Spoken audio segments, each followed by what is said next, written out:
السلام علیکم دوستو، افغانستان کے وزیر خارجہ امیر خان نے بتایا کہ مجھے دارالعلوم دیوبند کیوں جانا ہے۔ مکمل ویڈیو کو ضرور دیکھیں اور آپ کی اس ویڈیو کے حوالے سے کیا کچھ رائے ہے کمنٹ میں ضرور بتائیں۔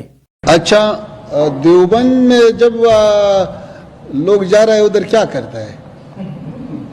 ملاقات کرتا ہے، نماز پڑھتا ہے، اساتذہ سے ملتا ہے اور طالب علموں سے ملتا ہے۔ دیوبند تو اسلامی علوم کا ایک بہت بڑا مرکز ہے، تاریخی مرکز ہے۔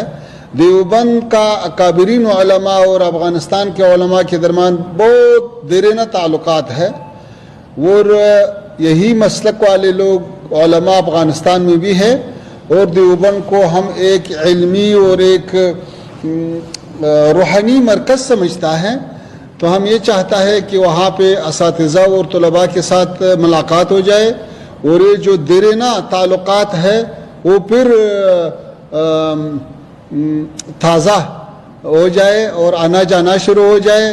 جیسا ہمارے طلباء یہاں پہ انجینئرنگ کے لیے آتا ہے، سائنس کے لیے آتا ہے اور علوم کے لیے آتا ہے، ایسے دینی علوم کے لیے بھی آتا ہے۔ تو اس سلسلے میں انشاءاللہ کل دیوبند جانا ہے۔